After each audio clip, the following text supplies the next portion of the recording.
Jezreel, donde Dios siembra. Nuestro propósito es compartir las verdades de la palabra de Dios, que han demostrado ser vigentes y relevantes para transformar las vidas de todos aquellos que ponen su confianza en Cristo Jesús. Bienvenidos a la prédica de hoy. Voy a invitar a que abramos la Biblia para comenzar este tiempo en el libro de Ruth, en el Antiguo Testamento. Ruth, ¿ya definió irse a Israel o no? La de la Biblia ya fue por allá. Ruth, en el libro de Ruth. ¿Quiénes han leído el libro de Ruth alguna vez en su vida? Bueno, les invito a que lo lean en otra versión. Recuerde que estamos invitando a que si ya lo ha leído, léalo en otra versión. Si puede en otro idioma, pues también, pero por lo menos en otra versión para que su mente no se encasille en lo que ya usted en la Reina Valera ha leído una otra vez y entonces ya sabe. La idea es que podamos siempre tener una mente abierta a las cosas nuevas que Dios tiene que decirnos, aún de mensajes que de pronto en el pasado ya nos ha dado. El libro de Ruth es uno de los libros que para mí también son muy valiosos, porque es un libro de una historia muy particular, es una historia que no necesariamente es fácil, es una historia que involucra, como dicen los de las programadoras de televisión y de cine, drama, amor, aventura, pero finalmente a través del libro de Ruth se descubre uno de los principios más importantes que en la Biblia hay, y es que Dios no hace acepción de personas. En la vida cristiana no existen cristianos de primera categoría y cristianos de segunda y tercera categoría. En la vida cristiana, todos y cada uno de nosotros tenemos una misma categoría, la categoría que nos da el ser hechos hijos de Dios. Eso implica que de alguna forma todos y cada uno tenemos derecho a las mismas promesas y bendiciones, solo que no todos la disfrutamos tanto como otros. ¿Por qué? Porque a veces no estamos dispuestos, porque a veces no invertimos el tiempo, porque a veces nuestra voluntad prima, tantas razones que hay. Pero normalmente si uno se dispusiera para hacer lo que Dios dice, obviamente la voluntad de Dios se cumpliría, como hemos visto en muchas otras personas. Así que siempre piense que la mejor opción es para usted, porque usted es cristiano de primera categoría. Eso enseña el libro de Ruth. Ruth es una mujer moabita. Moabita es de la tierra de Moab.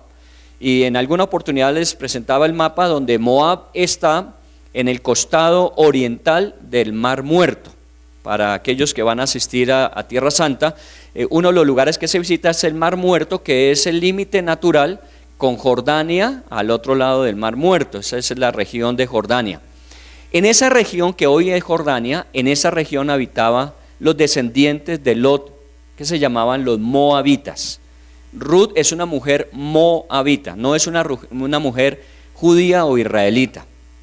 Pero con el tiempo y la historia que vamos a leer, usted se va a dar cuenta que Dios la involucró como parte de la familia que finalmente trajo al Mesías Salvador, a Jesús. Jesús en su ascendencia encuentra a esta mujer moabita. Eso quiere decir que siendo judío y a través de él trayendo bendición de Dios para nosotros, Jesús, uno de sus ascendientes no es judío. En el caso específico que vamos a mencionar, Ruth. ¿Está bien? Muy bien, vamos a involucrarnos en el capítulo 1, son 4 capítulos, los vamos a estar leyendo, estudiando. Obviamente no lo vamos a hacer uno a uno, sino vamos a sacar lo más importante de cada uno de esos capítulos. Pero me gustaría que si usted, a partir de hoy, no le he avisado antes con anticipación para que usted hubiese leído, pero a partir de hoy usted lea el libro de Ruth, que lo vamos a estar trabajando en estas próximas semanas. ¿Qué cosa está pensando usted para el 2018? Porque obviamente nosotros lo que estudiamos los días sábados, lo que predicamos el día sábado y domingo, tiene que ver con lo que va a ser para nosotros el año que estamos empezando a vivir. La pregunta que inicialmente uno se hace es, ¿qué expectativa tengo yo personalmente del 2018? Usted como persona, usted como miembro de una familia, de pronto usted que tiene una responsabilidad con otras personas, ¿cuál es su proyección para el 2018? Seguramente cada uno de nosotros tiene muchas cosas en su lista de petición, pero si algo en común tenemos es que todos aspiramos a que primero la voluntad de Dios se realice, y esa voluntad de Dios siempre será buena, agradable y perfecta. Así que conclusión de lo que anhelamos en este año es que Dios pueda hacer su voluntad y nos bendiga a través de ello. Al finalizar tendremos obviamente un año exitoso. Si usted en la prensa, en la televisión, en alguna revista encontrara un título que dijese, le vamos a decir cuál es el secreto del éxito para el 2018, de seguro que usted buscaría el momento o buscaría la página o el lugar donde encuentre esa información. Porque todo lo que podamos tener para cumplir el deseo de tener un año exitoso, pues nos es responsabilidad adquirirlo. Todo aquello que podamos asumir, todo aquello que podamos involucrar en nuestras vidas para cumplir los propósitos, siempre es bueno hacerlo. El cristianismo no se trata de dejar que Dios haga y nosotros quedarnos como espectadores. El cristianismo se trata de que Dios opera a través de nosotros para cumplir su voluntad. Y de alguna manera Dios espera que nosotros nos movamos dentro de esa buena voluntad suya. A veces, malentendido el cristianismo, la gente piensa que es orar y espere que Dios haga. Sí, eso forma parte de. Hay que orar y esperar que Dios actúe. Pero cuando Dios habla acerca de lo que yo debo hacer, yo no me debo tardar en obedecer. Yo debo inmediatamente empezar a actuar conforme Dios me va dirigiendo. Si usted me pregunta cuál es el secreto para tener éxito en el 2018, yo le digo, tengo la respuesta a esa pregunta.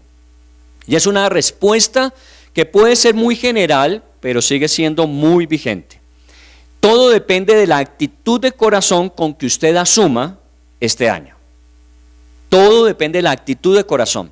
Si usted quiere que este sea un mal año, la actitud de su corazón será una actitud displicente, negligente o negativa. Si usted quiere que este año sea bueno, tiene que tener una actitud obviamente expectante, generando en su corazón confianza y seguridad hacia el mañana. Pero ¿de dónde viene eso? Eso no es querer, sino ese es un sentir que viene de aquello en lo que nosotros confiamos. Primero Dios y luego su palabra. Son las dos cosas en las que nosotros tenemos nuestra confianza. Primero es Dios, porque Dios está por encima de todas las cosas. Y Dios es soberano y cumple su propósito en nuestras vidas. Lo que Él comenzó lo va a terminar y lo va a hacer perfecto. ¿Eso dónde está escrito? Está escrito en la Biblia. Así que este año usted tendrá que ir mucho más que lo que ha hecho hasta ahora, nuevamente a la Biblia, y seguir buscando de Dios la dirección para que este año sea exitoso.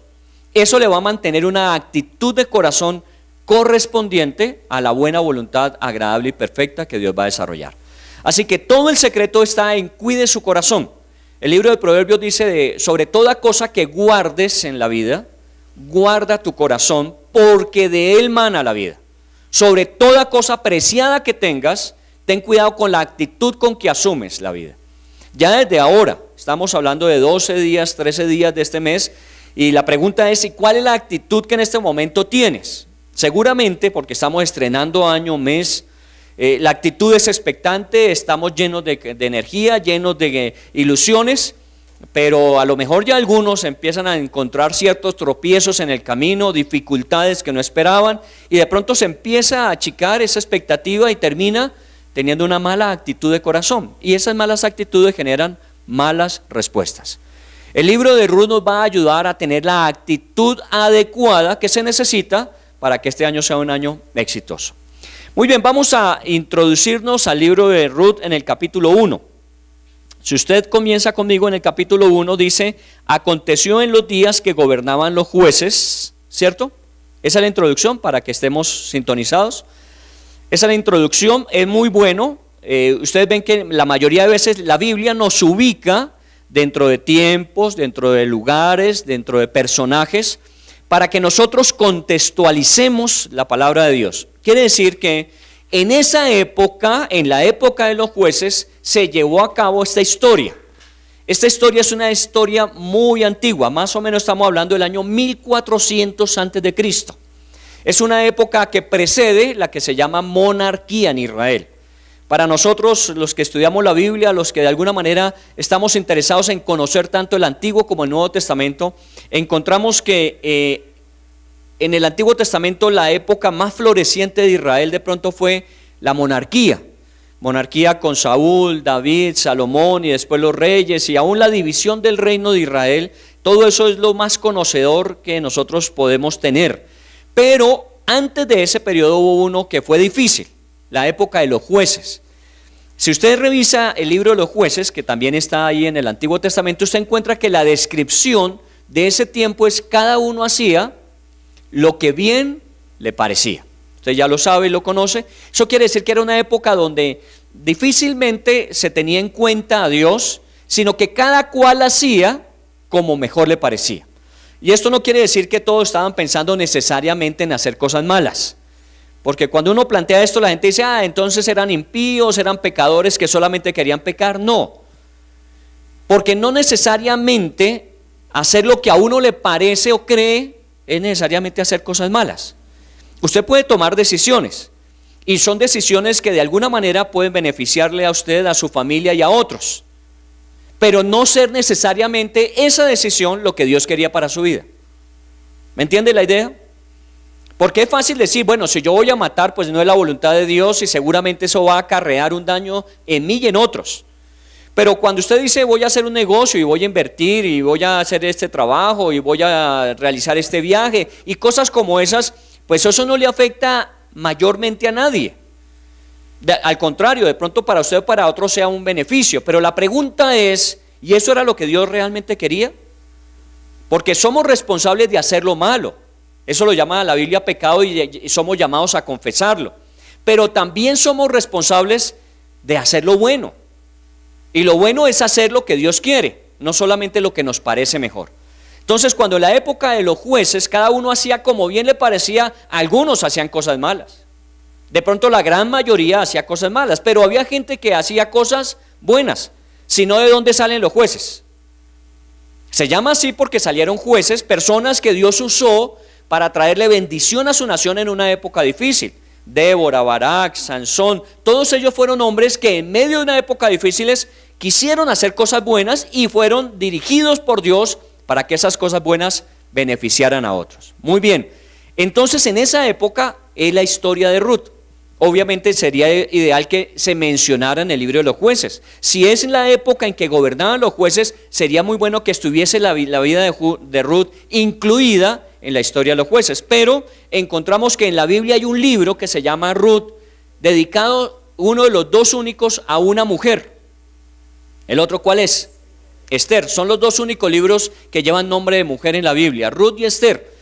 Pero ¿por qué aún? Piense siempre así. ¿Y por qué Dios permitió eso? Si son culturas, usted sabe que la mujer de alguna manera en esas culturas no tenía posición, era algo más dentro de la formación integral de una sociedad. ¿Por qué Dios permitió que se hablara de Ruth o se hablara de Esther? Si ustedes recuerdan, son dos mujeres que dan lecciones muy profundas, y en el caso de Ruth, acerca de tener una correcta actitud para con Dios y con la vida. Muy bien, en el capítulo entonces nos dice que era la época de los jueces. Aunque el libro no fue escrito en esa época, 1400 antes de Cristo, pero el libro más o menos se calcula que pudo haber sido escrito en la época del regreso de la deportación a Babilonia. Entonces, para ayudarle a ubicarse en el tiempo, están los jueces en la época de Ruth, pero la historia se contó mucho tiempo después. ¿Cuánto tiempo? Vienen después de los jueces, que fueron 400 años más o menos.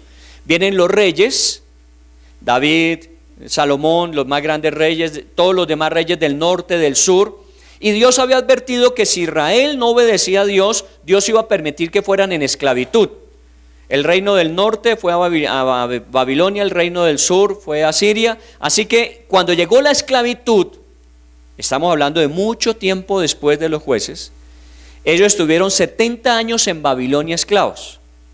Si usted quiere revivir un poquito la historia, el libro de Nehemías, el libro de Esdras, habla del regreso de ese pueblo después de 70 años de estar esclavo, cautivo en Babilonia, nuevamente a la tierra de Israel. Y es en esa época, presumiblemente dicen los historiadores bíblicos, es en esa época que se escribe el libro. O sea que el autor escribió esa historia en esa época, porque de alguna manera recordar esa historia de la época de los jueces en la época del post-exilio era importante, y vamos a verlo por qué. Vamos a tratar de encontrar por qué fue escrito en esa época. ¿Quién fue el autor?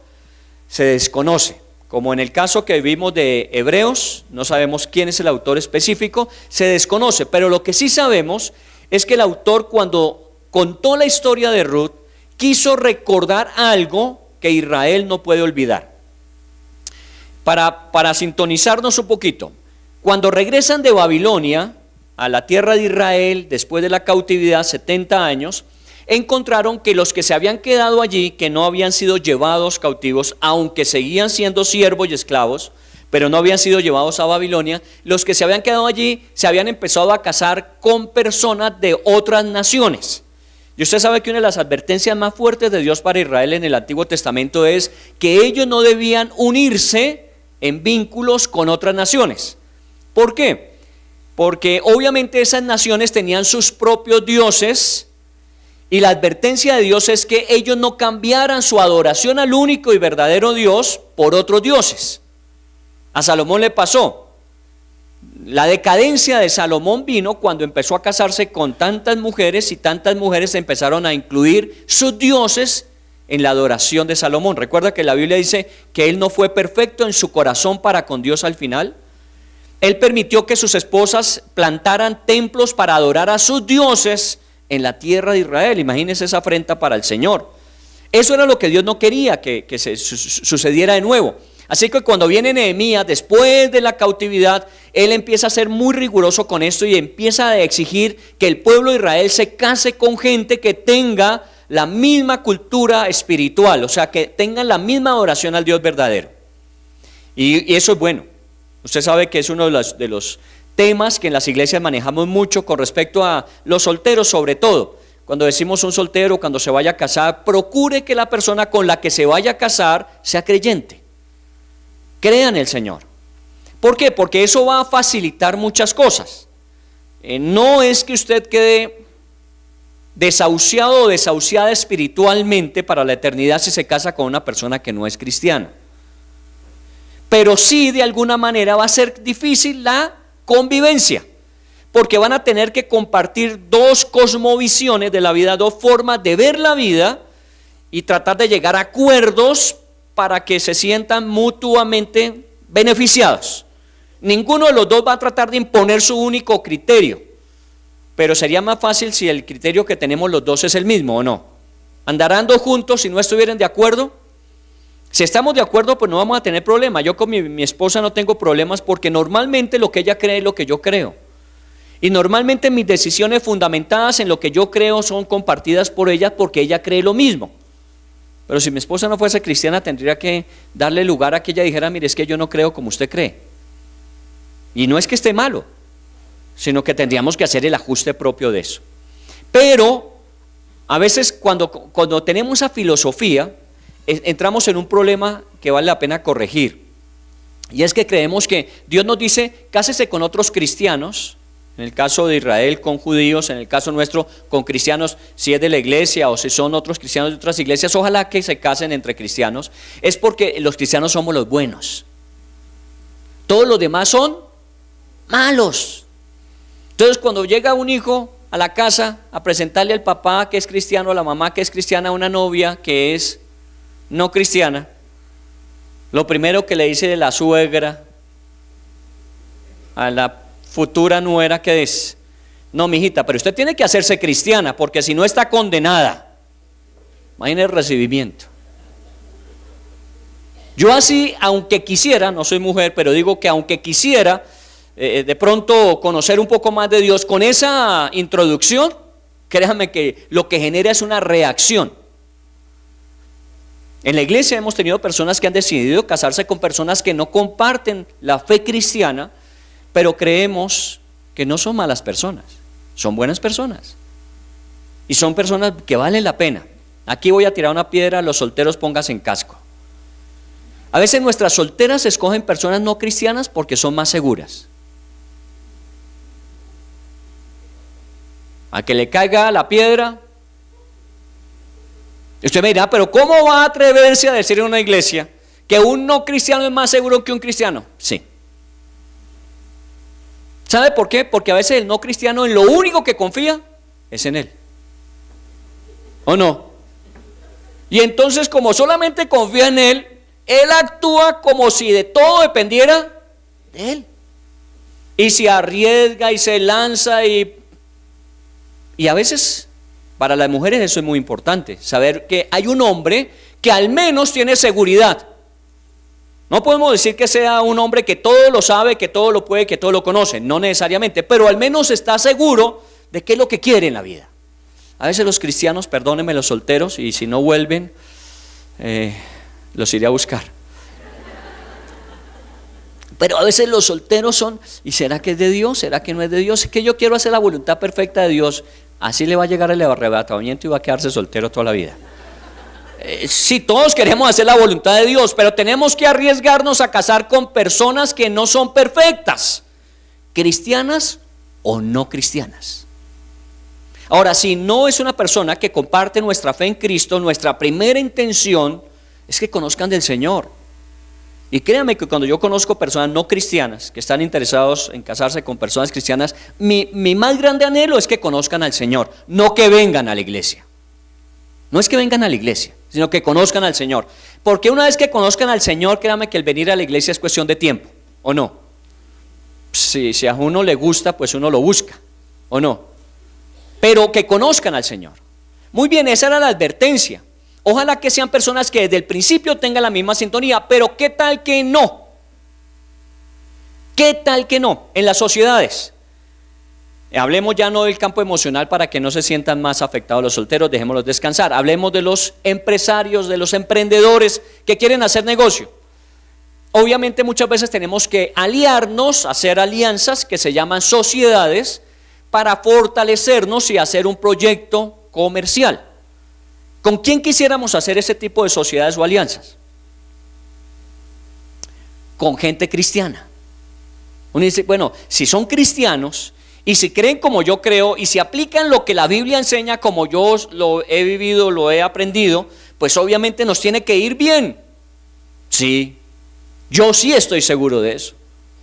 Que si dos cristianos se unen dentro de esa dirección de Dios a sus vidas y unen sus esfuerzos para hacer proyectos, seguramente van a tener más éxito que si lo hicieran solos. Pregúntele a Israel. ¿Cómo se levantó Israel después de volver del exilio? A través de kibutz, a través de los mochab.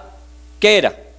Venga, yo sé hacer agricultura. El otro dice, bueno, yo sé ganadería. Bueno, unámonos.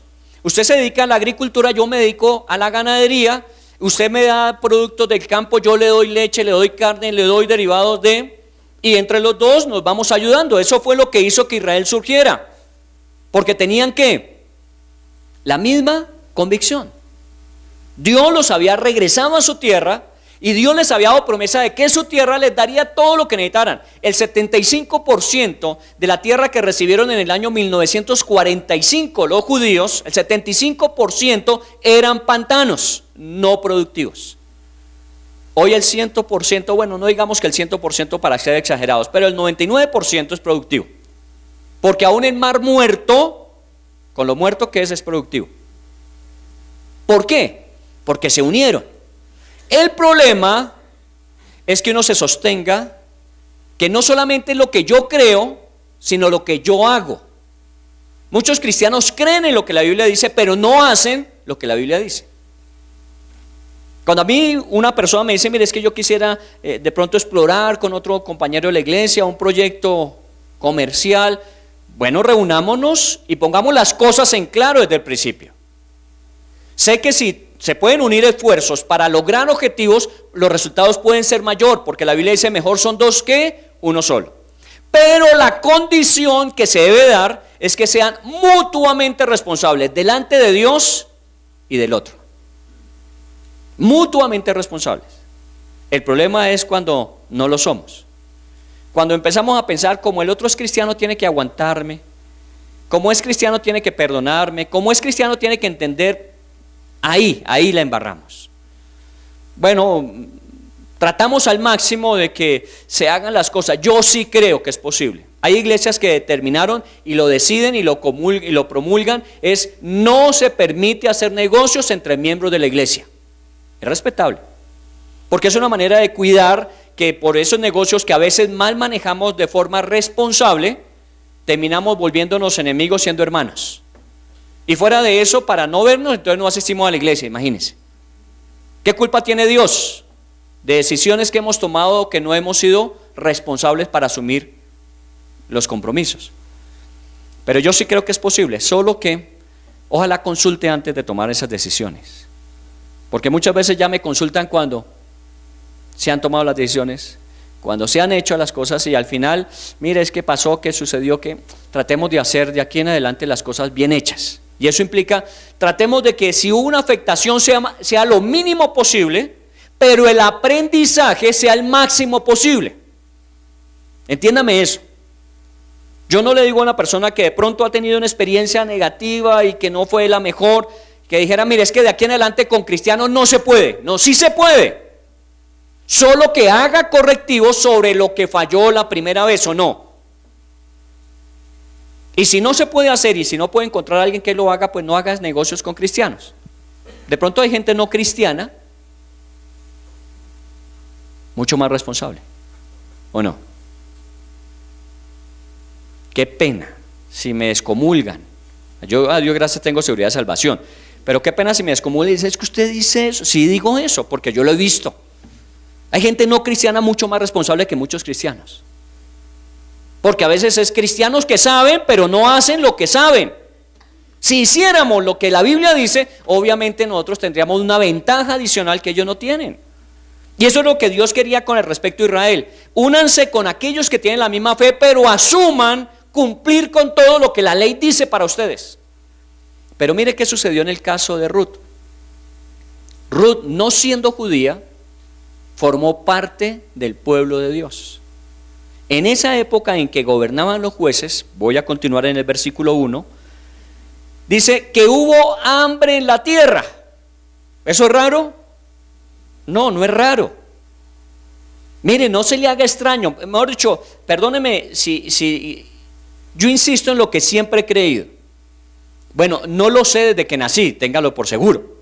Yo lo he aprendido en la misma medida en que yo con el Señor he tenido mi propia experiencia. Y muchas veces son experiencias dolorosas y frustrantes. Porque yo también he pasado por mis épocas de heroicas pasiones y amarguras profundas. Y de eso uno aprende. En esas épocas difíciles y duras, yo he aprendido que hay épocas de hambre, como hay épocas de abundancia. Y cuando vienen las épocas de abundancia, uno debe comer con exquisitez, ¿o no? ¿Para qué Dios le da abundancia? Para que usted viva diciendo, y los niños de África no tienen nada que comer. No, coma con exquisitez, solo que piense que es una época en la que Dios está manifestando de alguna manera su propósito y alguna cosa le está formando y enseñando a usted. Aún puede ser que usted piense en otros que tienen necesidades y que usted en su abundancia, usted les puede ayudar. ¿Qué pensó José con Egipto cuando vino la época de las 7 vacas gordas? Él pensó que él podía ayudar a muchos que iban a tener necesidad. Por eso 20% acumulado por 7 años dio suficiente para tener 7 años en la época de hambre, suficiente alimento para proveer. Y vinieron pueblos que no eran de Egipto, ¿o no? No vino el pueblo de Israel con toda la familia, como 70 ese tiempo dice la Biblia, que llegaron a decirle, miren, necesitamos que nos venda alimentos. ¿Yo por qué les voy a vender? Ustedes no hicieron provisión a tiempo, pues de malas. Miren a ver qué van a hacer. ¿Qué hizo José? Les vendió. Y es más, ni siquiera les cobró, ¿recuerdan? Les dio alimento y les dio provisión, no les cobró. ¿Por qué yo en las épocas de abundancia tengo que ser escaso? Si me sobreabunda, ¿para qué es? Una de las cosas que yo tengo que pensar es, ¿qué quiere Dios que yo haga con el excedente? Pero también vienen épocas de hambre. ¿Y qué hace uno en la época de hambre? Se acomoda, se ajusta. Los cristianos dicen, no, yo no voy a pasar hambre, porque es que yo soy hijo del Rey de Reyes. Hubo hambre en la tierra de Israel. ¿Y cuál es la promesa de Dios para la tierra de Israel? Que no le faltaría el pan, comerían pan con abundancia, dice el libro de Deuteronomio. Entonces, ¿por qué hay épocas de hambre? Bueno, pueden haber muchas razones, claro. Pero yo veo en la Biblia a veces dos que se repiten muy consistentemente. La primera, la época de hambre, viene como consecuencia de la desobediencia propia de los hombres a lo que Dios les dice que hagan. Y viene como consecuencia, obviamente, si es desobediencia de Dios, es pecado. El pueblo de Israel pecaba, inmediatamente se cerraban los cielos y la tierra para ellos. O sea, no había ni lluvia y obviamente sin lluvia no había cultivos. ¿Qué era lo primero que pasaba cuando pecaban? Pues tenían hambre. Entonces la época de hambre puede venir por situaciones de pecado. Y esto tenemos que asumirlo. Muchas veces decisiones que nosotros tomamos pecaminosas, y quiero decir pecaminosas, no es que usted vaya a matar a alguien, sino que a veces las intenciones del corazón no son las correctas. Está muy metida nuestra carne de por medio, el que somos, el que tenemos, en qué valemos. Perdóneme, eso no es lo más importante en la vida, pero a veces eso prima, y muchas veces como consecuencia de eso, en lugar de abundancia viene hambre. Bueno, si viene hambre por esas consecuencias, ¿qué es lo que nos enseña la Biblia a hacer? Si pecamos contra el Señor, debemos confesar nuestros pecados, porque fiel es Dios para perdonarnos y limpiarnos de toda nuestra maldad. ¿Acaso es que Dios dice, mire, ya la embarraste, hazte a un lado y siga con otro? No, Dios nos da oportunidad. Si yo me he equivocado y la consecuencia de mi equivocación es escasez en mi vida, pues yo pido perdón. Señor, perdóname, me equivoqué y asumo la consecuencia. Solo te pido que tengas misericordia para que el tiempo de la consecuencia se acorte. Porque yo sé que si la embarré antes de casarme, pues tengo que esperar 9 meses de embarazo y toda una vida de hijo, ¿o no? Pero Señor, la embarré ya, permíteme tener la provisión tuya para darle la dirección que necesito de aquí en adelante. Pero usted tiene que asumir una consecuencia. En este caso puede ser hambre y la vivieron. Puede ser la causa. Como era la época de los jueces, cada uno hacía como bien le parecía. ¿Qué era la consecuencia cuando uno hace lo que bien le parece? Escasez. Entonces pudo venir el hambre por eso. Pero la segunda que yo puedo ver en la Biblia es que no siempre es por el pecado, sino Jesús dijo algo que recordaba del Antiguo Testamento cuando habló de que no solamente de pan vive el hombre. Para nosotros, nuestra más grande seguridad está cuando nuestro bolsillo o nuestra cuenta bancaria o la nevera tienen suficiente provisión. No sé si a usted le pasa que su termostato emocional depende de su cuenta bancaria. Si su cuenta bancaria está abultada, usted vive feliz y contento, feliz y contenta. Pero si de alguna manera empiezan a bajar los fondos, usted empieza a sentir una sensación de desequilibrio, de malestar, de angustia, preocupación, temor, miedo, pánico, dependiendo de la cuenta que usted tenga. Y eso le pasa a hombres y a mujeres. Uno a veces dice a las mujeres, no es que las mujeres son tan emocionales. No, créanme que hay hombres que por eso trabajan y se esfuerzan tanto en la vida, por tener, porque ahí está su seguridad. Mientras tengan, están seguros, pero si escasea la provisión, empiezan a entrar en crisis. No, a veces Dios dice, mira, te voy a enseñar quitándote todo lo que tienes, que no solamente de pan vive el hombre. A veces Dios lo recoge a uno para enseñarle que uno depende única y exclusivamente de Dios. Y en las épocas donde mi provisión, lo que yo tengo para proveerme, se limita, la provisión de Dios es ilimitada. Sigue. Porque lo que Dios me quiere enseñar es que no depende de lo que yo hago para tener provisión, depende de su misericordia sobre mi vida. Y usted a veces ve que en las épocas de más escasez, usted come mejor, duerme mejor. ¿Por qué? Porque usted está viendo que Dios es fiel cuando su provisión no es suficiente. Y esas son lecciones a aprender. Creo que en el libro de los jueces podía ser por el pecado, pero pensemos en la familia de este hombre que piensa que esta situación de hambre que se presenta le lleva a replantear lo que está haciendo en el presente y lo que va a hacer hacia el futuro. Porque cuando hay hambre, inmediatamente empezamos a pensar, ¿y qué vamos a hacer? Usted seguramente, me imagino por el orden normal de la vida, usted cuando ve que las cosas empiezan a ponerse difíciles, usted empieza a hacer provisión. Cuando usted ve que están dejando sin trabajo a muchos en su empresa, usted empieza a decir, bueno, ¿y qué tal que me toque a mí? Entonces yo tengo que empezar a hacer provisión. Viene la época de enero, febrero, que son de útiles escolares y uniformes. Los que ya pasamos por esa época, sonríanle a la vida. Los que están en esa época, sonríanle a la vida. Pero son épocas en donde uno dice, uy, ¿y ahora cómo vamos a hacer? Y hoy día le piden a un hijo para jardín como si fuera universitario. ¿Sí o no?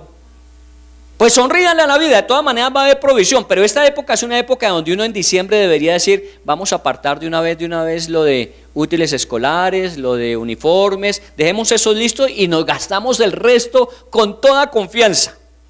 No sea que usted esté tomándose su buena gaseosita o cervecita por ahí en una playa y esté pensando, me estoy tomando el libro de geografía de mi hijo, me estoy comiendo, usted está comiendo lo que usted ahorró para comerse. Lo demás está guardado. Eso es algo que uno debería hacer en las épocas difíciles. Mire lo que sucedió. Versículo 1 seguimos. Hubo hambre en la tierra y un varón de Belén de Judá fue a morar en los campos de Moab, él y su mujer y 2 hijos suyos. El nombre de aquel varón era Elimelech y el de su mujer Noemí. Y los nombres de sus hijos eran Malón y Kelión. Efrateos de Belén de Judá llegaron pues a los campos de Moab y se quedaron allí. ¿Está bien? ¿Qué pasó en una época de hambre? La gente empezó a ajustarse. ¿Dónde vive Elimelech y su familia? Bueno, acabamos de leerlo, ¿no? En Belén de Judá. Belén, la palabra Belén traduce casa de pan. Imagínense, Belén es la casa del pan. Y una de las cosas que hacemos cuando vamos a Belén en la oportunidad de peregrinación es comer pan en Belén, porque Belén es la casa del pan, hay buenos panaderos.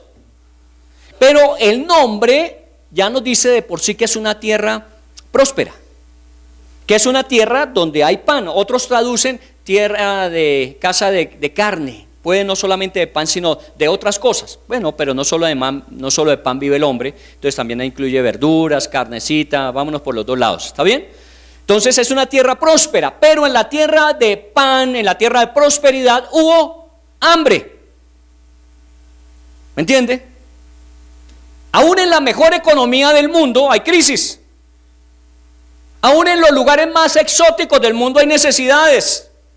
Para que no nos hagamos la idea y el sueño fantasioso de que no, en el mundo hay lugares especiales, solo que no los conozco. En el mundo hay lugares donde uno disfruta todo y no tiene dolores y aflicciones, solo que no conozco. No existen. En todos los lugares hay cosas buenas y hay cosas difíciles. Aún en la casa del pan hay hambre y los que viven en la casa del pan se preocupan. ¿Se preocupan de qué? Del pan. ¿De qué estaba preocupado Elimelech hacia el futuro? Si no hay comida, va a haber hambre. Bueno, la consecuencia de que haya hambre con no comida implica que la salud se deteriora, implica otras cantidades de cosas, pero digamos que inicialmente uno piensa en la comida. No va a haber comida, entonces vámonos a un lugar donde haya comida. Pero es una decisión. ¿Otros se quedaron o no? ¿Usted cree que todo el mundo se fue en esa época de hambre? No. Unos se fueron, otros se quedaron. En Colombia hace unos 10, 15 años, ¿cuánta gente no se fue? Una época difícil, compleja, mucha gente se fue, otros se quedaron. Cada uno decidió, fue bueno irse, fue bueno quedarse, eso cada uno lo sabe. Pero ¿sabe qué? Lo más importante es que esas decisiones uno las debe consultar con Dios. Uno no debe entrar a las circunstancias en la vida y decir, a ver, ¿qué es lo mejor que yo haría? ¿Qué me dicen los demás que yo haga? No, pregúntele primero a Dios, Señor, ¿qué quieres tú aquí? Porque en otra época de hambre en la tierra de Israel, cuando Jacob estaba viviendo, que hubo hambre nuevamente, recuerde que el hambre puede venir. Dios le dijo a Jacob, quédese y siembre. Pero Señor, ¿usted qué me pide que me quede?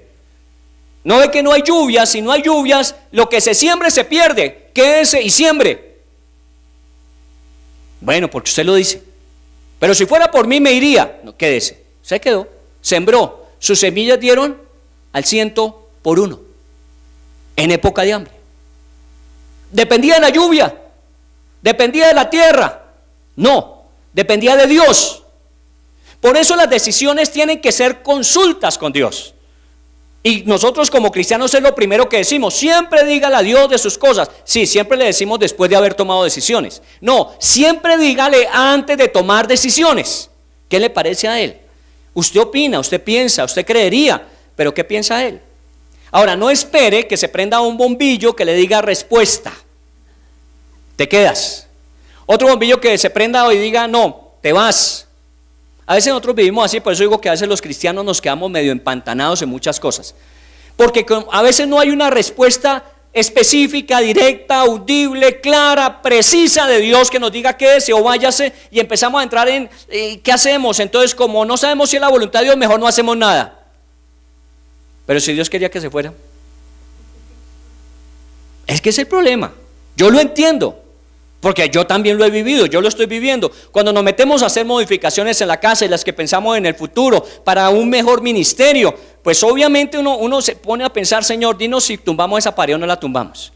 No sé si a Jaime Dios le ha revelado que tumbe o no tumbe unas paredes, pero nosotros nos sentamos y proyectamos, mire, podemos hacer esto y esto, y es para esto y esto, porque esto nos va a ayudar en el ministerio en esto y esto y esto y esto y esto, y le decimos, Señor, está en tus manos, provéenos recursos para hacerlo, y comenzamos con lo que tenemos, ¿o no?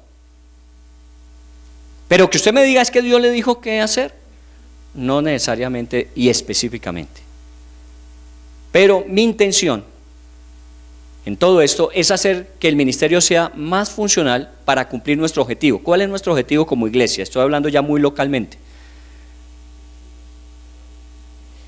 Nuestro objetivo sigue siendo el alcanzar a los no alcanzados. Ganar personas para Cristo, ese sigue siendo nuestro objetivo. Pero para eso tenemos que estar mejor preparados nosotros, y eso implica que la función del ministerio tiene que ser preparar mejor a los discípulos para alcanzar a los no discípulos. ¿Sí o no? Entonces lo que estamos tratando de hacer es eso.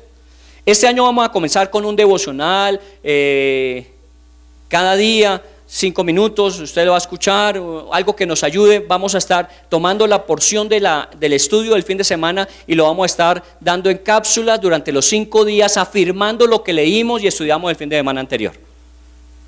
Eso lo vamos a hacer. Para eso necesitamos grabarlo. Para eso estamos ampliando ese lugar. Vamos a hacer un cuarto de grabación. Y entonces nos vamos a sentar ahí, vamos a grabar periodos de 5 minutos para un día, cada día de la semana, 7 días a la semana, 4 semanas al mes, 12 meses de este año y los años futuros.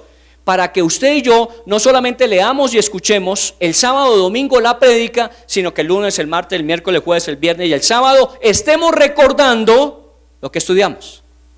Eso nos va a ayudar a retener mejor la palabra de Dios, ¿o no? Entonces estamos procurando que el ministerio sea más efectivo con los que están para alcanzar a los que no están. Y ese es el único objeto de cualquier cambio o modificación que se viva en la iglesia. Y se lo quiero advertir, esto no es capricho, es que a mí me gusta. No es que me guste, sino que es funcional para nuestro objetivo. Me puede gustar, pero si no es funcional, lo descarto. Puede que no me guste, pero si es necesario, lo hago. ¿Usted cree que es fácil sentarse uno para grabar 5 minutos para que salga en el aire, ya sea audio o sea con imagen? ¿Usted cree que es fácil? ¿Alguno piensa que es fácil? Dígame, porque necesito a alguien que haga ese trabajo. Y tiene que ser alguien que crea que es fácil. Porque usted tiene que preparar para 5 minutos por lo menos 1 hora de lo que va a decir. Entonces, para pensar en 7 días, tengo que pensar en 7 horas para poder grabar 35 minutos. ¿Se da cuenta? Eso no me gusta. Eso va a tener que hacer un ajuste en mi propia agenda, pero tengo que hacerla porque es la necesidad que el ministerio tiene.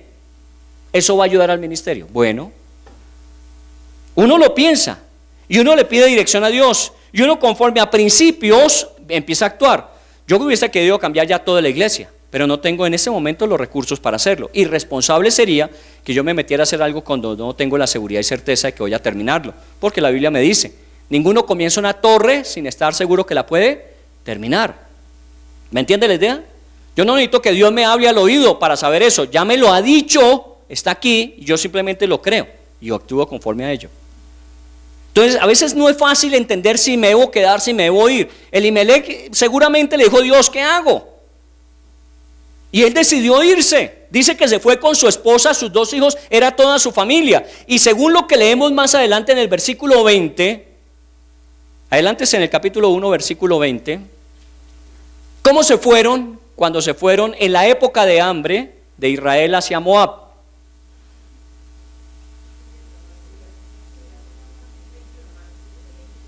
¿Es el 20 o el 21? Yo me fui llena.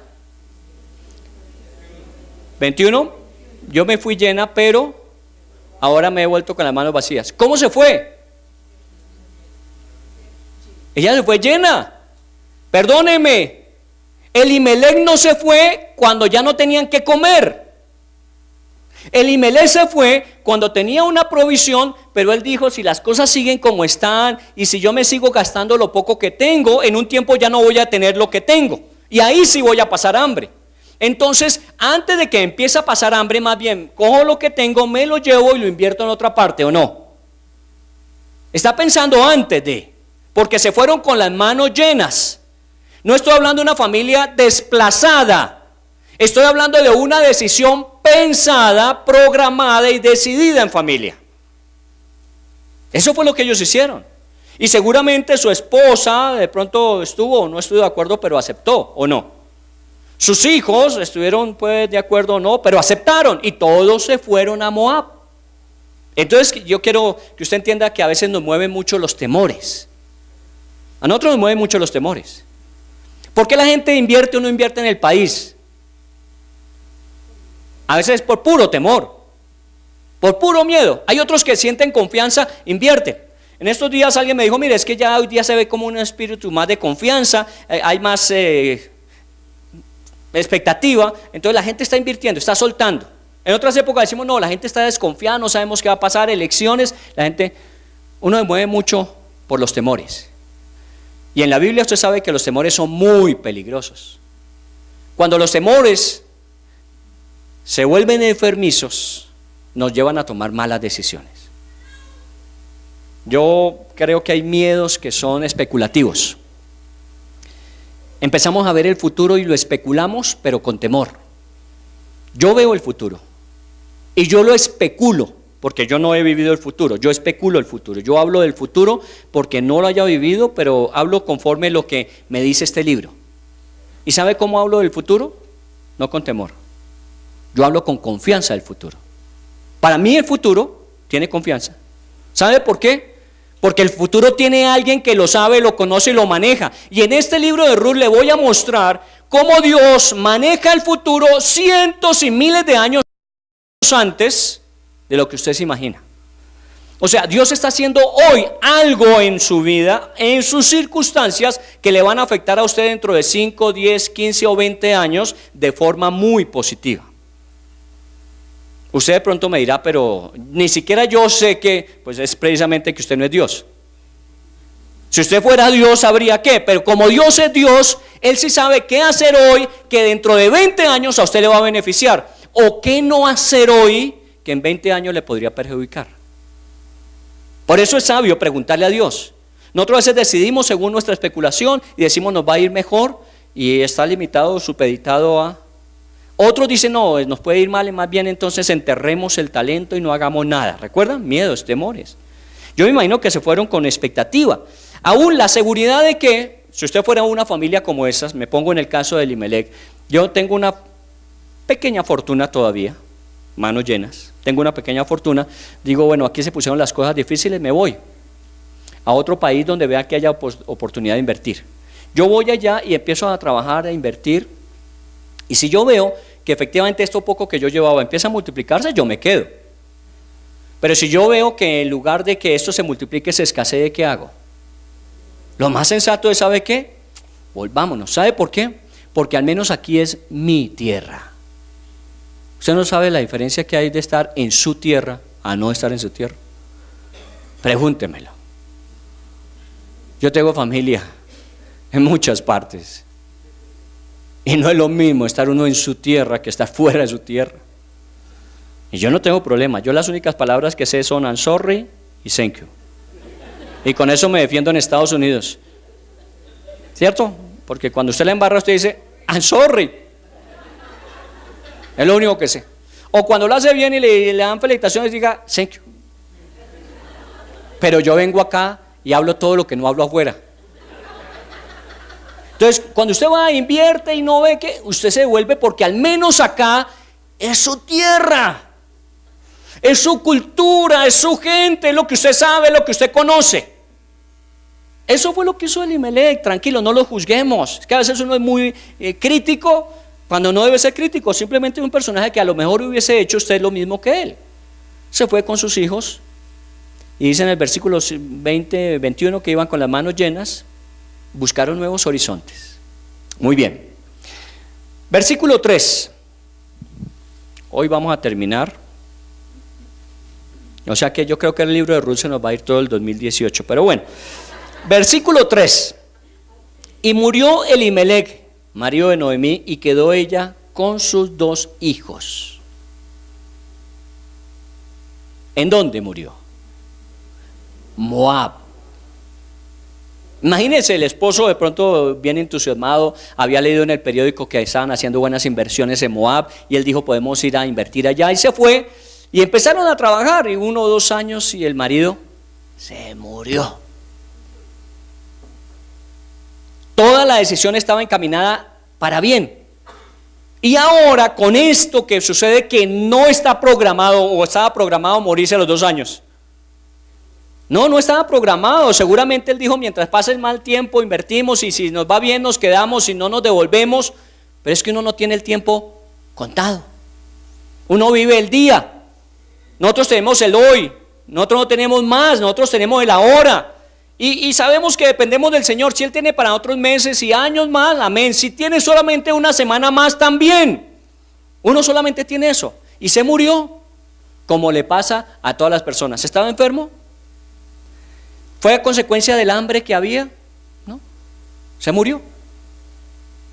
Es difícil. Yo sé que la muerte es una de las cosas más duras que puede uno asumir en la vida. Y sobre todo de los seres queridos. Es de las cosas más duras. Uno dice, no, yo me preparo, yo sé que si son cristianos se van para el cielo, pero el día que suceda, usted siente un dolor muy profundo. Y no hay nada sino el consuelo de Dios, lo único que puede llenarlo. De resto no hay nada más. Eso es cierto.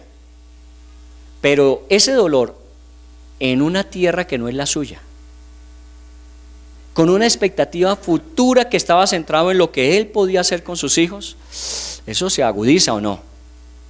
Bueno, tampoco es tan malo, se quedó con los 2 hijos.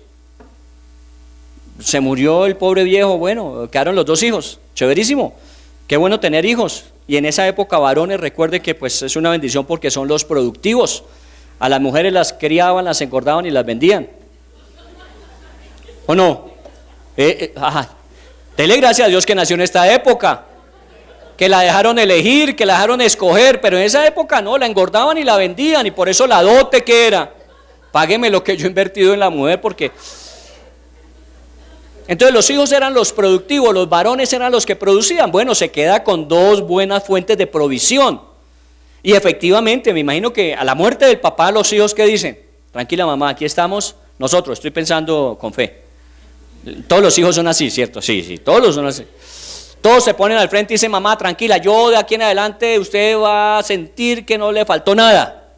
A lo mejor, creámoslo, digamos lo bueno de esta gente, porque vamos a decir lo malo de los muertos. De los muertos solamente lo bueno se dice en el dicho. Ellos 2 dijeron, mamá, tranquila, no se preocupe, la muerte llegó y se fue mi papá, pero aquí estamos nosotros. No lo veas como un castigo, porque uno empieza a pensar, yo me vine de la tierra de Israel y Dios me castigó, me mató al marido. No, tranquila, eso no es un castigo. ¿Quién dijo que en una situación de daño, perjuicio, es un castigo de Dios? Si usted sabe que es pecado, si usted mató a otro y lo meten a la cárcel, sí es un castigo. Pero muchas veces uno toma decisiones que no son necesariamente malas y no le va tan bien como uno quiere, y uno dice, es que Dios me castigó. No, Dios no lo castigó, lo dejó asumir las consecuencias de su decisión. No es lo mismo si Noemí está en su tierra con su familia en ese momento de la muerte, que seguramente el resto de su familia, no solamente los 2 hijos, sino el resto de la familia dice, Noemí, tranquila, no se preocupe, nosotros vamos a velar por su necesidad, ¿o no? Pero allá, en tierra extraña y extranjera, sus 2 hijos es lo único que tiene. Bueno, a Dios gracias los tenía. Uno siempre tiene que agradecer por lo que tiene, así sean maquetas. Digo, eran muy buenos los hijos. No les hablo de los nombres de los hijos, porque los nombres de los hijos uno era famélico, lo que traducía, imagine cómo vería. Pero bueno, hablemos de que eran chinos buenos y echados para adelante. Y lo hicieron. Se quedaron allí con ella sus 2 hijos. Y en el versículo 4 dice, los cuales tomaron para sí mujeres moabitas. El nombre de una era Orfa y el nombre de la otra Ruth. Y habitaron allí unos 10 años. Mire, No le fue mal. Porque aún habitaron, después de la muerte de Elimelech, 10 años. Calcule, por eso le decía que pudo haber sido 12 años, 13 años lo que vivieron. Porque aún los hijos no se habían casado. Entonces llegaron, se establecieron, 2 años, 3 años, murió Elimelech. Bueno, los hijos asumen, se casan y viven 10 años más. ¿Por qué se quedaron 10 años más allá? Porque les había ido bien. Bueno, al menos tenía que comer. Porque en tierra de Israel no había pan. ¿Está bien? ¿Vamos bien hasta ahí? Muy bien. Los hijos se casaron, una se llamó Orfa, la otra se llamó Ruth. Eso le va a suceder a todos los hijos cuando las mamás dejan.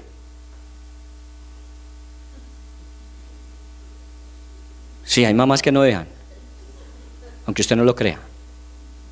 En estos días me enteré de una que no dejó casar a su hija, porque no era de su parecer a quien había escogido su hija. Grave. Yo sé que no siempre los nueros o las yernas van a ser de nuestro parecer. ¿O no? Yo lo sé. Porque como estamos en este idioma que toca hablar, los yernos y las yernas, las nueras y los nueros, no son de su parecer, a usted no le van a gustar, pero son los que eligieron sus hijos.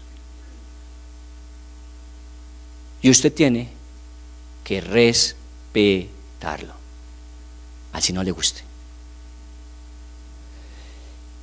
Y lo que usted tiene que hacer, si no le gusta, es orar. ¿O no? Señor, cámbialos. El Señor se lo puede cambiar por 2 más, por 3 más, pero normalmente lo que hace es coger a ese y empezar a tratarlo. Porque el que no es creyente, con un creyente puede ser transformado. Pero si a uno de bienvenida llega a la casa, no es del agrado de los suegros, y lo va recibiendo el suegro diciendo, bueno, ¿y usted qué trae entre manos? Y el pobre, no, las flores para su esposa, porque era lo único que pensé que le podía traer. ¿Recuerda? Pero ya con esa bienvenida, ¿usted qué trae entre manos? No, olvídese. Hágale el ambiente agradable a su futuro nuero, nuera, yerno, yerna. Que si no es, el Señor se encarga de quitarlo del camino, que no sea usted, porque usted puede estar quitando del camino a alguien que Dios sí quería. Yo me enteré de personas que tomaron la decisión y su hija, pues sí, aprendió a vivir sola, pero ya estando comprometida y con fecha de matrimonio, porque no fue el querer de su mamá, no se casó. Orfa y Ruth eran moabitas. ¿Usted cree que eso le agradaba mucho a Noemí? Seguramente no. Pero ahora no estaba el esposo. Y los chinos, imagínense, los chinos increíbles como eran, dijeron, no mamá, nos conviene, porque todo lo que no reste suma, ¿o no? Si se unen 2 más a la familia, eso nos ayuda, entre todos salimos adelante, hágale mamá. Bueno, aún en los no cristianos hay gente muy buena. Orfa y Ruth fueron buenas mujeres. Orfa y Ruth fueron buenas mujeres, siendo moabitas. Esto para que usted quite la cabeza, es que los cristianos somos buenos. No, los cristianos hemos sido, por Cristo Jesús, salvos y estamos siendo santificados. Eso es. Y eso es lo bueno que la gente puede ver en nosotros. Pero nosotros no es que seamos buenos y los otros son malos. Nosotros tenemos la gracia de Dios sobre nuestras vidas, que cada día va aflorando en nosotros el carácter de Cristo, que es bueno, y va cada día menguando, desapareciendo en nosotros nuestro carácter, que es malo. Pero hay muchos cristianos que creen que son los únicos buenos, y yo no creo eso. Yo creo que hay gente buena. Orfa y Ruth es un ejemplo. Y se casaron con sus hijos, vivieron 10 años. Durante esos 10 años, ¿qué pudo ser la relación de Noemí con Ruth y con Orfa? Bueno, yo quisiera hacer de este tema un tema para las mamás que tienen hijos en vías de matrimonio, o que deberían casarse, sino que no las han dejado. Porque ¿qué puede hacer uno con una nuera? ¿No dice la Biblia en el Nuevo Testamento, las mayores enseñen a las menores? No dice que las ancianas le hagan la vida imposible a las más jóvenes.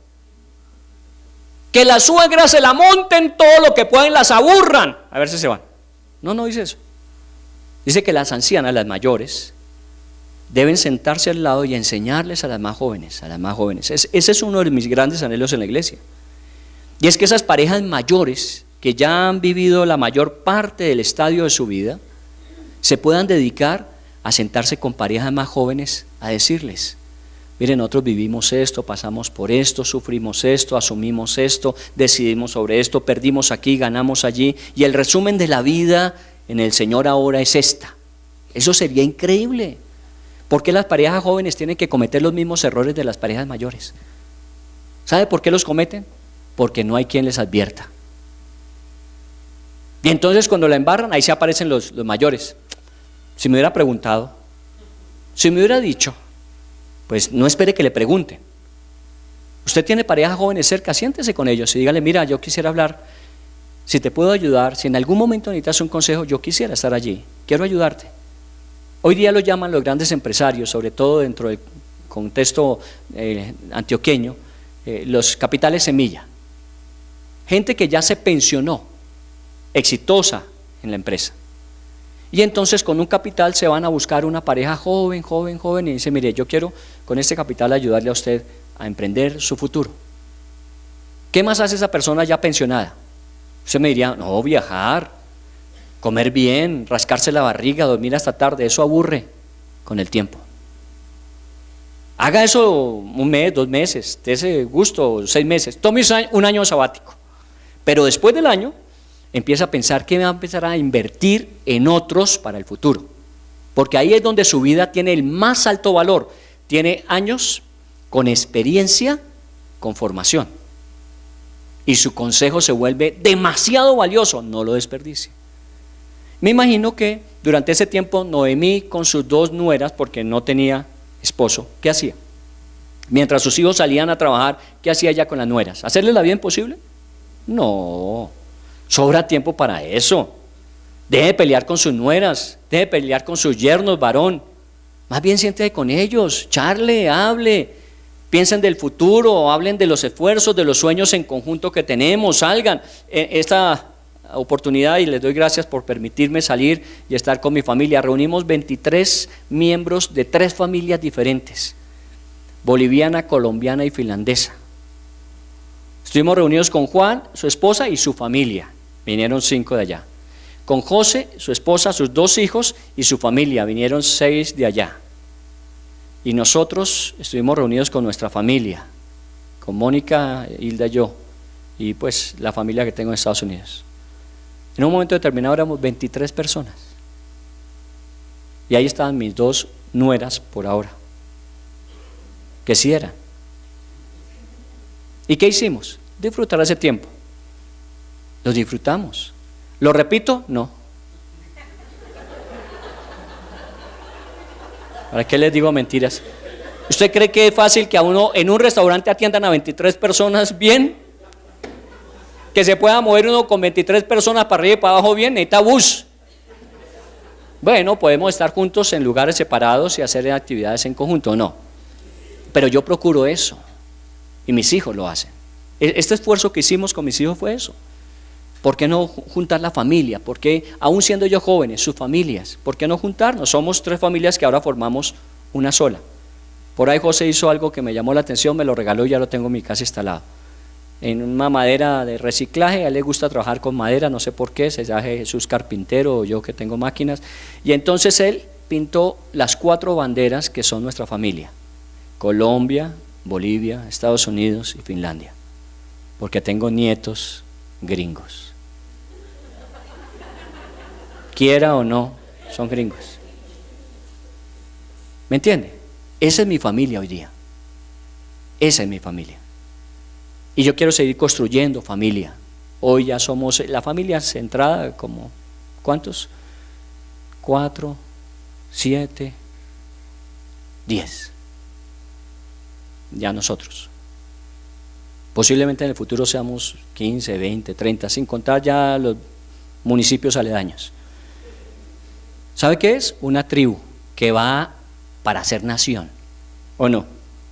Deme 200 años y le tengo una nación. ¿Sí o no? ¿Usted piensa así de su familia? Usted está diciendo, no, ojalá que aparezca alguien que se lleve esa hija, porque ¿quién se la aguanta por acá? Al primero que me diga, ya. No, ¿sabe qué? Ojalá que consigan buenas mujeres y hagamos una familia que crea en el Señor, que camine con el Señor. Eso era lo que Noemí estaba haciendo con sus nueras, le estaba enseñando de Dios. ¿Sabe por qué? Usted me dirá, ¿y usted cómo sabe si usted no estaba ahí? No, yo no tengo que estar ahí. Sí, lo que dice la Biblia me es suficiente. Cuando Ruth tomó la decisión de irse con Noemí, le dijo, tu Dios será mi Dios. ¿Recuerda? ¿Y por qué le dijo eso? No, tú nos has hablado harto de Dios, de tu Dios. Yo renuncio a mi Dios y me voy con tu Dios. Tu Dios será mi Dios. Pero estuvo enseñándole, claro, un buen ejemplo. Y hablarles de Dios, eso entra y cala lo profundo del alma, con un buen ejemplo. Pero si usted cada vez que ve a su nuera le hace una mala cara, se dice, ¿no? Una mala cara, y después le dice, no, es que Dios nos llama a amar a todo el mundo, no, eso no lo cree nadie. Hágale buena cara a su nuera. Y después dígale, Señor, tenía una piedra por dentro porque me saca, pero ¿sabes qué, Señor? Yo sé que la vas a hacer una criatura nueva. Tenga fe. Yo he visto aún tiempos completos, hombres que sirven a Dios, interferir en la vida de sus hijos y se tiraron a sus hijos, aún para el Señor. Yo, y aún Mónica lo sabe, que es la hija que me queda sin casarse, ella puede elegir. En estos días alguien me preguntó, ¿y qué tal le parece tal partido para su hija? Y ese es el problema de ella, no mío. Yo oro, ella decide. A mí no me pregunte qué me parece a mí, porque yo no me voy a casar con el pisco. ¿Para qué me preguntan cómo me parece a mí? Si yo me fuera a casar con él, pregúntemelo, pero como se va a casar es ella es la que tiene que decidir. Yo oro para que Dios le dé sabiduría al elegir quién va a ser, con quien va a compartir su vida, y no le voy a decir sí o no. Cuando ella me pregunte, yo le responderé lo que creo y ella tomará decisiones en lo que debe hacer, o no. Pero es que eso es lo que normalmente se debe hacer. 10 años estuvieron juntas. Mientras los hijos trabajaban, ¿qué hacían las mujeres? Piense. Llame más seguido a las nueras, a los yernos. Varón de Dios, reúnase con ellos. Eche paja un rato. No les pida cuentas. Ya son grandes y viejos. Solamente quieren estar con ustedes y saber que ustedes están ahí. Eso es lo más rico cuando siempre nos separamos de José y de Juan. Papá, gracias por ese tiempo, es muy rico estar juntos. Y yo tengo que comerme muchas cosas que... ¿O no? No me vengan con cuentos, es que yo soy el Espíritu Santo y a mí nada me... No, a mí me inmutan muchas cosas todavía. Pero tengo que aprender a aceptar y a convivir con la diferencia. Porque yo quiero lo mejor para mis hijos. Y para esas mujeres que se casaron con mis hijos. Y para los nietos. Y para los que vendrán, y deme 200 años y verá que va a haber. ¿Me entiende? Eso es, versículo 3. ¿Quieren saber qué pasó después? Vamos a orar. Ahora oramos dándote gracias a ti, Señor, por el futuro, este 2018, todo lo que viene, todo lo que vendrá. Y gracias por este libro de Ruth, lo que nos vas a enseñar, Señor, tantas cosas que siendo en otra época, con personas diferentes, en épocas diferentes, en lugares diferentes, son tan vigentes para nosotros hoy, porque tu palabra es viva y eficaz, y es más cortante que espada de doble filo, que penetra hasta lo más profundo de nuestras vidas. Ella discierne nuestros pensamientos, discierne nuestras emociones y sentimientos, y orienta nuestras decisiones. Yo te oro por cada persona en este lugar que hoy está presente, que mañana vendrá, por aquellos que están apenas regresando de sus viajes de descanso. Te pido en el nombre de Jesús que este año para nosotros juntos sea una bendición poder participar de este caminar en Cristo durante esos 12 meses que tú nos brindas. Permítenos así estar dispuestos a ayudarnos unos a otros, a amarnos unos a otros, a perdonarnos unos a otros, a soportarnos unos a otros, a colaborarnos unos a otros, a orar unos por otros. Permítenos hacer una sola fuerza, Señor, y que juntos podamos obtener todo aquello que anhelamos y mucho más, porque tú dices que tienes cosas más grandes de las que podemos pensar o imaginar. Gracias por el libro de Ruth, gracias por las cosas que allí están escritas, que nos permite recordar y poder traer a memoria sobre nuestra propia realidad y poder involucrar en nuestras oraciones las lecciones que aprendemos. Por ahora, oh Dios, sabemos que épocas difíciles pueden venir, pero sabemos que contigo las épocas difíciles son llevaderas, se pueden resolver. Solo que necesitamos confiar en tu dirección y saber que lo que estamos haciendo está dentro de lo que se necesita hacer para afrontar las épocas difíciles. Ojalá no vinieran, ojalá no hubiese enfermedad, ojalá no hubiese hambre, ojalá no hubiese escasez, ojalá no hubiese desempleo, ojalá no hubiese, Señor, desarmonía, ojalá no hubiese. Pero si lo hay, si en algún momento en el camino se presenta, enséñanos a resolverlo. Y todo depende de la actitud de nuestro corazón para hacerlo. Señor, ayúdanos a manejar ese corazón, nuestras propias emociones, todos esos pensamientos que interfieren tanto en nuestras decisiones, para que puedan ser primero los pensamientos transformados por tu palabra y segundo las emociones dirigidas por esa palabra tuya para hacer lo que tenemos que hacer y resolver las cosas que hay que resolver.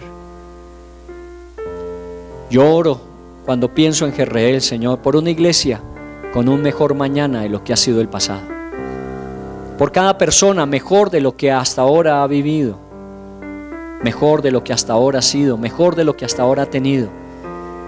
Pero también sé que vendrán tiempos para algunos difíciles, pero oro para que su fe sea más fuerte, más firme, más sólida, para que se puedan levantar en medio de la tempestad diciendo: aún confío, aún creo, porque tú eres un Dios fiel. Hace un rato cantamos y dijimos: tú eres bueno, Dios, tú eres bueno. Y eso yo lo tengo en mi corazón como una realidad profunda. Tú eres bueno, eres el único bueno. Yo conozco personas que se aproximan a ser buenas, pero comparados contigo están años luz de ser buenos. El único bueno eres tú, Señor.